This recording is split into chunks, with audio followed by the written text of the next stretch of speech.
नमस्कार आप सभी को। अगर हम कोई दीपक जलाते हैं या दिया जलाते हैं तो उसका जो लौ है वो हवा अगर चल रही हो तो कांप सकती है, लेकिन बिना हवा के उसकी लौ एक तरफ झुक जाए या वो कांपने लगे तो ये साधारण बात तो नहीं है।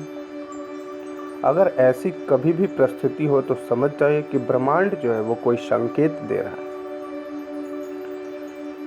जैसे कि पहले तांत्रिक और ऋषि मुनि दिए की लौ को देखकर भविष्य की घटनाओं, शुभ अशुभ संकेत और आत्मा की ऊर्जा तक को पढ़ लेते थे। आज भी ऐसे कई सारी साधनाएं हैं जो दीपक से जुड़ा हुआ है। तो आज उसी में से मैं एक साधना, एक तरीका आपको बताऊंगा जिसे अग्नि दीप साधना या दीप ज्योतिष रहस्य कहते हैं।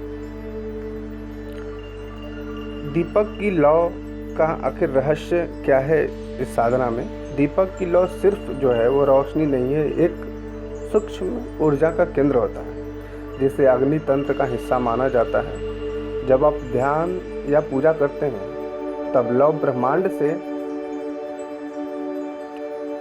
एक संकेत कहनत देती है। लौ ब्रह्मांडीय ऊर्जा का उत्तर देती है।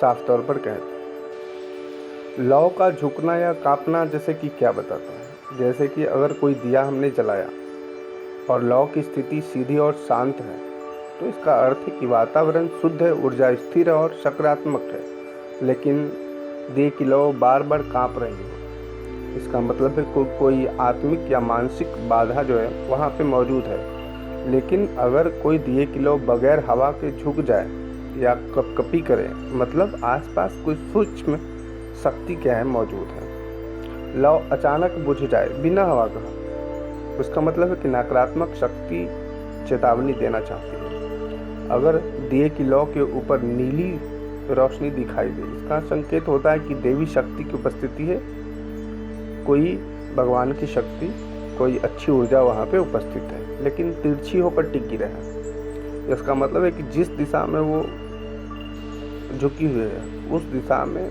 किसी तरह का ऊर्जा का प्रवाह हो रहा है। अब मैं बताऊंगा कि दीपक के माध्यम से हम लोग अच्छी बुरी या भूत प्रेत या तंत्र की संकेत कैसे देखते हैं। तो दीपक का जो निरीक्षण है वो सुबह 4 से 6 के बीच में या रात्रि के 12 बजे के बाद किया जाता है। और स्थिति कैसा होना चाहिए? बिना शोरगुल, एकांत में बैठकर सिर्फ लौ को 5 से 7 मिनट देखना ही है आपको। फिर आप अपनी सांसों को ज़्यादा जोर से सांस नहीं लेनी है। अपने मन में एक सवाल रखना है। यह एक साधना है जो अभ्यास को गहरी बनाती है। तो अब मैं बताऊंगा कि दीप ज्योतिष से भविष्य कैसे देखते हैं। अपनी ऊर्जा के आधार पर लौ कैसे प्रतिक्रिया देती है उसे समझना है। हर बार जब आप कोई बड़ा निर्णय लें, जैसे कि लौ से संकेत लें, इसे डीप संकेत विद्या कहते हैं, जो कुछ वर्षों के अभ्यास में सिद्ध होती है। वो तुरंत से नहीं होता। जैसे कि आप इसे सिद्ध करना चाहते हो, साधक अपनी हर पूजा में लौ को सबसे पहले ध्यान से देखते हैं। वैसे आपको इसे देखने की रेगुलर प्रैक्टिस करनी है 5 से 7 मिनट। तंत्र साधना में दीपक का महत्व क्या है? जैसे कि भैरव साधना, काली उपासना और शिव ध्यान में अग्नि बहुत पवित्र मानी जाती है। दीपक की लौ के जरिए मंत्र शक्ति से ब्रह्मांड में भेजा जाता है। कुछ विशेष मंत्रों में लौ की गति से सिद्धि का पता चलता है। दिए की लौ से बचाव भी संभव है, जैसे नज़र दोष या तांत्रिक बाधा को पहचानने का सबसे सरल तरीका यही है। हर मंगलवार शनिवार दीपक के सामने बैठकर हनुमान चालीसा या काली चालीसा पढ़ें। लौ की हर गतिविधि को देखें और ओम दीपाय नमः का 11 बार जाप करें। जैसे कि मैंने बताया कि कैसे देखना है। लौ की स्थिति मैंने पहले बताई है कि जब लौ शांत हो, वातावरण शुद्ध, ऊर्जा स्थिर और सकारात्मक होता है। अगर किसी व्यक्ति पे नज़र दोष है तो वो लौ कांपेगा और उस व्यक्ति की ओर झुकेगा, अगर उस पे नज़र दोष है तो। बाकी मैंने बताया कि लौ अचानक बुझ जाए या लौ ऊपर नीली हो जाए, लौ तिरछी होकर टिके, बगैर हवा के झुक जाए, तो उसका साइन क्या होता है। तो इस तरह से आप पता कर सकते हैं।